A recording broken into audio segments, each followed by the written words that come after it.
गांजाची तस्करी करणाऱ्या दोघांना गोंदिया पोलिसांनी मरारटोली परिसरातून ताब्यात घेतलंय।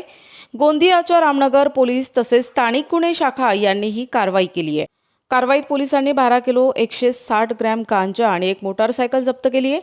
पोलिसांना मिळालेल्या माहितीनुसार दोन इसम हे ओडिशा येथून रामपूर मार्गे गांजा आणत असल्याची माहिती मिळाली।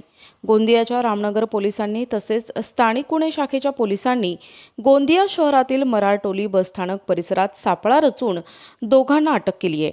दिनेश मिश्रा आणि सोमेश्वर न्यायकरे असे ताब्यात घेण्यात आलेल्या दोन्ही आरोपींची नावे आहेत।